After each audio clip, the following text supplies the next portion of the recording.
Welcome to the Market Money Magnet guys. आज हम यहाँ बात करने वाले हैं एचडीएफसी के बारे में। अब एचडीएफसी बैंक जो है इसके Q3 के रिजल्ट जो है आ चुके हैं ऑलरेडी, इसको आके 1-2 घंटे हो चुके हैं। तो जो भी इसका रिएक्शन होगा ये हमें डेफिनेटली मंडे को देखने को मिलेगा। लेकिन मंडे को प्रोबेबली रिएक्शन क्या होगा, यानी पॉजिटिव होगा या निगेटिव होगा, ये हम आज ही चेक करेंगे और लाइव चेक करेंगे। So stay tune. सबसे पहले हम देख लेते हैं कि एचडीएफसी बैंक अभी चल कितने में रहा है।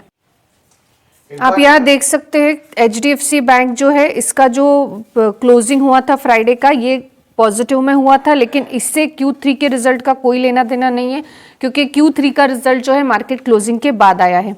अब मंडे को एचडीएफसी बैंक जो है ये मोस्ट इंपॉर्टेंट रोल प्ले करने वाला है, क्योंकि एचडीएफसी बैंक जो है ये बैंक निफ्टी को रिप्रेजेंट करता है और बैंक निफ्टी जो है फाइनेंशियल सर्विसेज को रिप्रेजेंट करती है।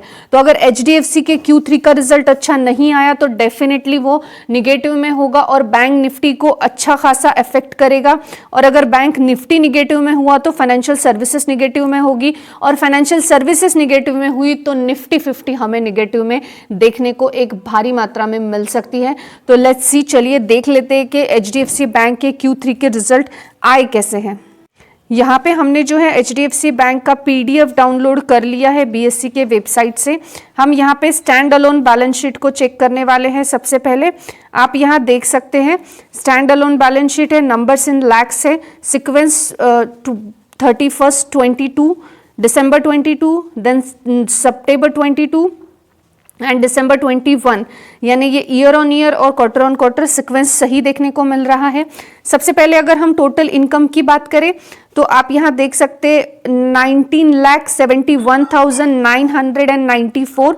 हम इसमें पहले 3 लेटर्स लेंगे 197। सेकेंड हमें देखने को मिल रहा है 17,56,522 यानी 175। और तीसरा यानी लास्ट ईयर हमें देखने को मिल रहा है 14,02,457 यानी 140। तो आप देख सकते हैं ईयर ऑन ईयर बेसिस पर मैसिव जंप देखने को मिल रही है, even quarter on quarter basis पर भी अच्छा परफॉर्मेंस देखने को मिल रहा है। यानी हम कह सकते हैं ईयर ऑन ईयर तो टोटल इनकम बड़ा ही है, बट क्वार्टर ऑन क्वार्टर भी टोटल इनकम में अच्छी खासी जंप हमें देखने को मिल रही है। अब यहाँ पे हमने ये तो देख लिया इनकम।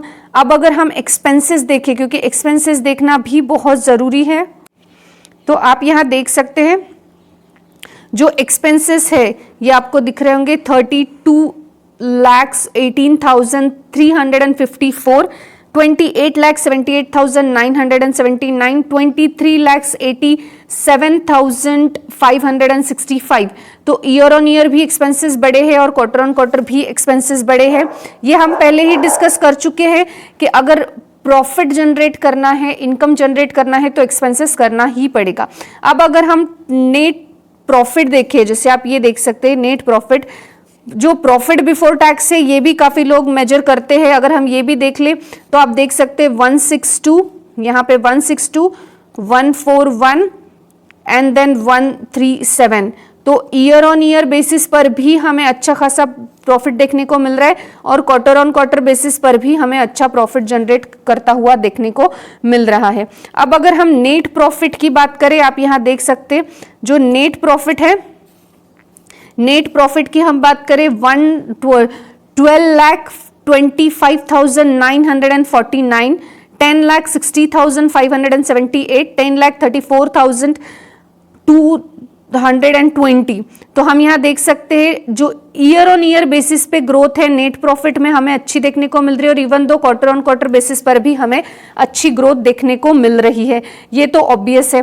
लेकिन एक बात हमेशा याद रखिए, जब भी हम कोई भी जो फाइनेंशियल सर्विसेज के क्वार्टर रिजल्ट देखते हैं तो हमें सिर्फ प्रॉफिट नहीं देखना होता है, हमें प्रोविजन भी देखना चाहिए और एनपीए भी देखना बहुत जरूरी है।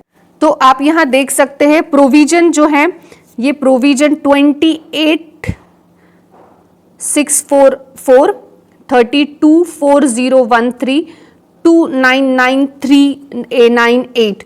तो प्रोविजन जो है जितना कम हो उतना अच्छा माना जाता है। तो आप देख सकते हैं ईयर ऑन ईयर बेसिस पे प्रोविजन कम हुआ है, even quarter on quarter basis पर भी प्रोविजन कम होता हुआ हमें दिख रहा है।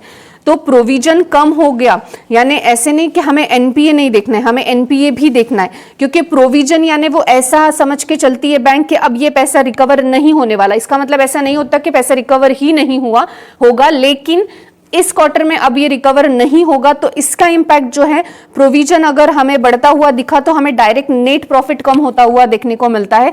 तो इस वजह से यहाँ नेट प्रॉफिट भी अच्छा है और प्रोविजन कम होता हुआ दिख रहा है, तो ये एक पॉजिटिव साइन डेफिनेटली है।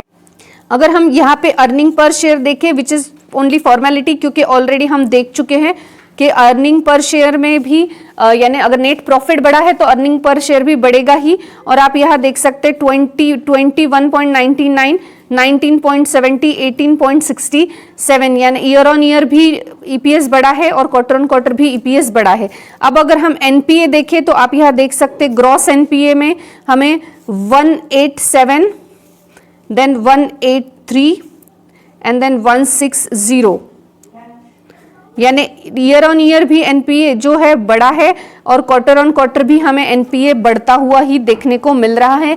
एनपीए भी कम होना चाहिए, जितना एनपीए कम होगा उतना ही जो है कंपनी अच्छा परफॉर्मेंस देने के चांसेस है। अगर हम नेट एनपीए देखें तो नेट एनपीए भी 502, 488 एंड 467, यानी ईयर ऑन ईयर भी बढ़ा है, क्वार्टर ऑन क्वार्टर भी बढ़ा है। और आप यहाँ पे एक और चीज देखते सकते, on the basis of percentile देखा तो 1.23%, 1.23%, 1.26%, यानी एक फ्लैट सा परफॉर्मेंस है। लेकिन एक चीज याद रखिएगा कि अगर एनपीए बढ़ता है यानी प्रोविजन बढ़ता है, और अगर प्रोविजन बढ़ता है तो नेट प्रॉफिट कम होता है। तो नेट प्रॉफिट कम होने के पीछे एनपीए और प्रोविजन लाइबल रहते हैं। यहाँ पे प्रोविजन तो कंट्रोल में देखने को मिल रहा है, बट एनपीए एक फ्लैट परफॉर्मेंस में देखने को मिल रहा है। अगर हम इसका सेगमेंट वाइज परफॉर्मेंस चेक करें तो आप यहाँ पे सेगमेंट वाइज परफॉर्मेंस में देख सकते हैं एचडीएफसी के केस में तो रिटेल बैंकिंग यानी बैंकिंग के केस में रिटेल बैंकिंग डेफिनेटली चेक करना चाहिए।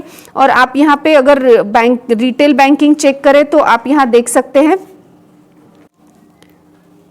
353, then 351 and 292, यानी ईयर ऑन ईयर बेसिस पर बड़ा है रिटेल बैंकिंग और क्वार्टर ऑन क्वार्टर बेसिस पर भी स्लाइटली हमें पॉजिटिव ही देखने को मिल रहा है। अगर हम यहाँ पे एचडीएफसी का एक ओवरऑल क्वार्टर रिजल्ट कैसा था इसकी बात करें तो आप एक यहाँ पे देख सकते हैं जो क्वार्टर रिजल्ट 3 था 2022 का, इसमें जो ईयर ऑन ईयर बेसिस पे 13% की ग्रोथ थी, देन 4 में हमें 10.20% की ग्रोथ देखने को मिली, देन F1 में 23 F1 में हमें जो है 14.50% की ग्रोथ देखने को मिली, Q2 में हमें अगेन 18.90 की और Q3 में अब हमें 25% की ग्रोथ जो है देखने को मिल रही है। आप यहाँ भी देख सकते 18, 18, 90, 21 एंड 22, यानी कंटिन्यूसली जो है ये हमें ग्रोथ ही देखने को मिल रही है। नेट इंटरेस्ट मार्जिन जो है करीबन 4.5% से बढ़ा है लास्ट 10 क्वार्टर्स में। और अगर हम नेट प्रॉफिट की बात करें तो वो भी 12,259.5 करोड़ से बड़ा है कंपेयर टू लास्ट जो है क्वार्टर के मुकाबले, हम ये कह सकते हैं। ओवरऑल एचडीएफसी का जो Q3 का परफॉर्मेंस है वो काफी बढ़िया देखने को मिल रहा है और डेफिनेटली मार्केट को भी ये पसंद आएगा। बैंक निफ्टी जो है डेफिनेटली इसका इम्पैक्ट पॉजिटिव देखने को मिलेगा और बैंक निफ्टी पॉजिटिव है तो फाइनेंशियल सर्विसेज पॉजिटिव ही देखने को मिलेगा। अब अगर हम लास्ट 1 साल की बात करें तो एचडीएफसी काफी फ्लैट परफॉर्मेंस दिया है, कुछ खास भागा नहीं है एचडीएफसी। जो लोग कंटिन्यूसली देखते हैं स्टॉक मार्केट को उनको पता ही होगा कि कोई खास अप मोमेंटम इसमें नहीं दिखा है। दैट डजंट मीन कि कंपनी अच्छी नहीं है, बढ़िया है, स्टॉक बढ़िया है, एक्सपांशन पे फोकस है, तो डेफिनेटली भविष्य में अच्छे से अच्छा करने के चांसेस एचडीएफसी के हैं।